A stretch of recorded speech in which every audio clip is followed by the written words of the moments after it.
30थि बड'लेण्ड मुंख्लं गोसोखां बान्था 2024 नि जोलुर बादायनाया दिनै थुंगेबाय। उदालगुरि जिल्ला फानेरि दख'रा एबसु आरो फानेरि दख'रा गेलेमु आफादनि जथाय बानजायनायाव खुंफुंनो लानाय 30थि बड'लेण्ड मुंख्लं गोसोखां बान्था जोलुर बादायनाया दिनै थुंगेबाय।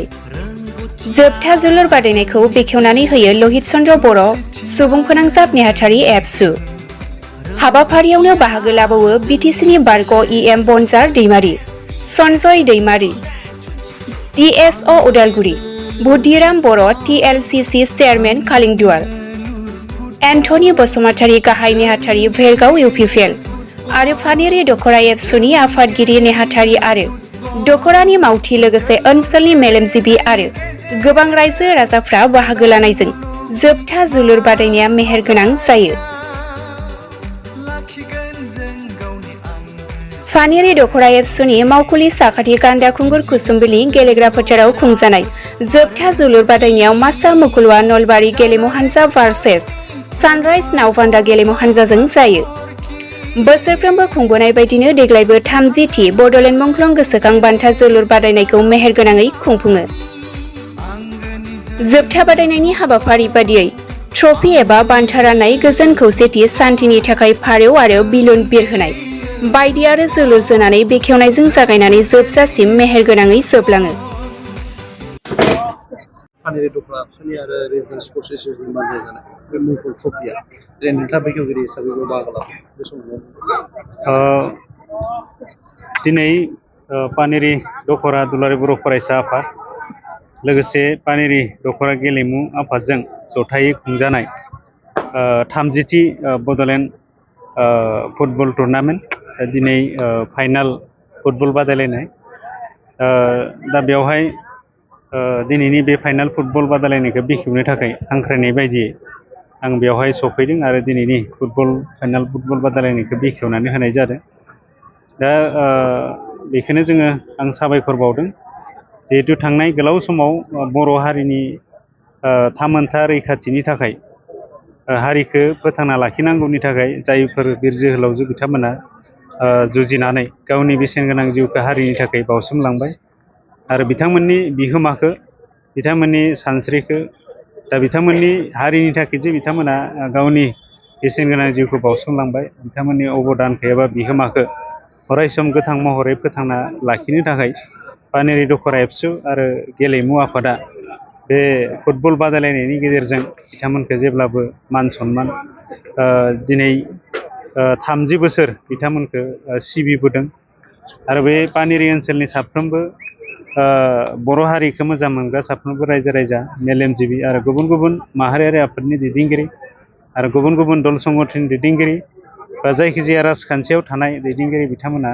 मदद होनानै दिनैसिम 30 बोसोर बे बड'लेण्ड मुंख्लं फुटबल बादायलायनाय बेखौ लाबोदों आरो फैबाय थानाय समावबो जिहेतु बिर जोहोलावजो बिथांमोननि बिहोमाखौ अरायसम फोथांना लाखिनो थाखाय हारिनि गेजेराव बिथांमोना फैबाय थानाय समावबो जिहेतु फुटबल बादायलायनायखौ होलांगोन, बेवहाय साफ्रोमबो पानेरि ओनसोलनि मेलेमजिबि सानसुमै आरो गुबुन गुबुन माहारियारि आफादनि दैदेनगिरि बिथांमोना निस्सय साफ्रोमबो रायजो राजाया मददथि होलांबाय थागोन, बेखौ आंनिफ्राय बेखौ खावलायनाय थादों।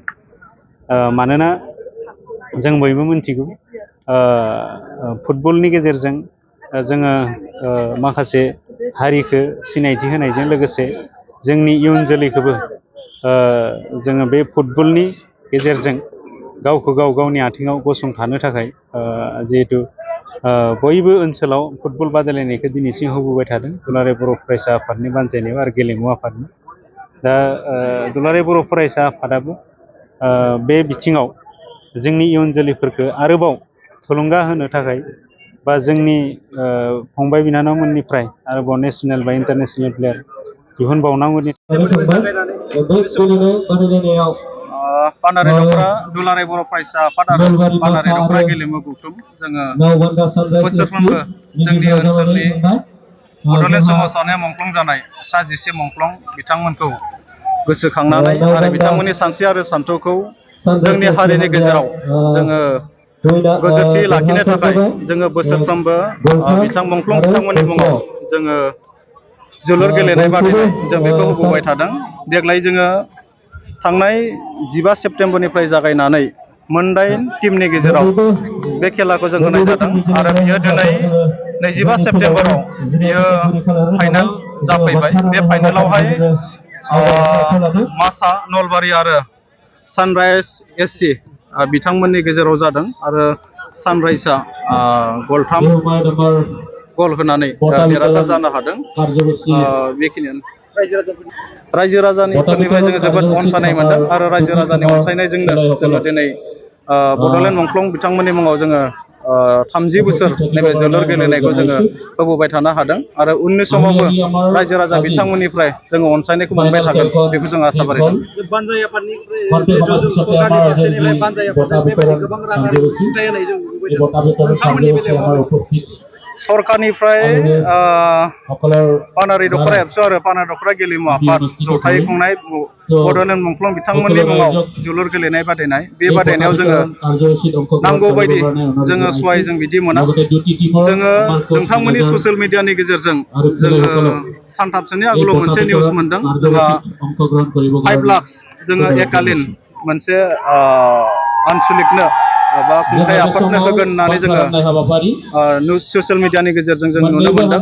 जाहाथे बेखौहाय जोङो आथिखालनि बिटिआरनि गेलेमु बिफाननि EM आरो बिटिआर सरकारनि गाहाय मावफुं सोद्रोमा प्रमद बर' सार बिथांमोनखौ जोङो खावलायगोन जाहाथे मंख्लं बिथांमोनखौ बबेबा आनसलिकनिखौ गोजौआव दोननानै बबेबा आनसलिकनिखौ गाहायाव दोननाय बेफोरखौ जों मोजां मोनाखै। जाहाथे गासैबो मंख्लंखौ समान नोजोर होनानै समान रोखोमै मोनफ्रोमबो मंख्लंनि मुङाव होनाय जोलुर गेलेनाय बेखौ जाहाथे समान मर्यादा होयो सरकारनिफ्राय जों बेखौ सरकारनि सेराव आर'ज गाबदों आरो जोङो आसा फारिदों जाहाथे फैबाय थानाय समाव जाहाथे सरकारनिफ्राय मोननाय जा एकालिन रां 5 लाख करि बिथांमोना होयो बेखौ जाहाथे पानेरि रिजनेल स्पर्ट्स एस'सियेसननोबो होगोन बेखौ जोङो पानेरि दख'रा एबसुनिफ्राय जोङो आसा फारिनाय थाबाय। जों मिथिनो मोनदों जिल्लानि मादावनो नोंथांमोननि जिथु बे खुंथाइ आफादानो गोजामसिन होननानै बाथ्राया सैथो। बेयो थारैनो सैथो। जिल्लानि मादावनो जोंनि पानेरि दख'रा एबसुआ गोजामसिन मोनसे जोलुर गेलेनायखौ जों खुंबोदों। देग्लाय बियो 30 बोसोर जाबाय। जोङो गोबां खस्थ'नि गेजेरजों नारा नाथायै बे गेलेनायखौ जोङो लाबोगासिनो दङ आरो बेखौ जोङो इयुनावबो जोङो लांबाय थागोन। जोङो सरकारखौ बेखौनो खावलायदों जाहाथे बे जोंनि जोलुर बादायनाय खुंनायाव जाहाथे सरकारा जोंखौ बोसोरफ्रोमबो मददथि होयो बेखिनिखौ आं सरकारनिसिम खावलायनाय थाबाय। थांखि लानानै खामानि मावदों आरो दुलाराय बर' फरायसा आफादा बिनि थाखायनो आन्डार 13 नि जि फुटबल बादायलायनाय बेखौ होबोबाय थादों। देग्लाय 3 बोसोराव बियो आगान होबाय। बेयाव दुलाराय बर' फरायसा आफादा माखासे थांखि लानानै बे हाबाफारिखौ लादों आरो बेवहाय बयबो दुलाराय बर' फरायसा आफादनि जि थांखि मिसन एबा बिथांखिफोर लानानै खामानि मावगोन बयबो जोंनि साफ्रोम बर' हारिनि दैदेनगिरि बिथांमोना जाहाथे मददथि होलांबाय थागोन बेखौ आंनिफ्राय खावलायहरनाय थाबाय। दा निस्सय बेवहाय गेजेर ससेयाव माखासे गेप जानोबो हागौ नाथाय बेखौ होननानै एबसुआ जेब्लाबो बै बादायलायनाय होनायखौ दोनथ'वाखै।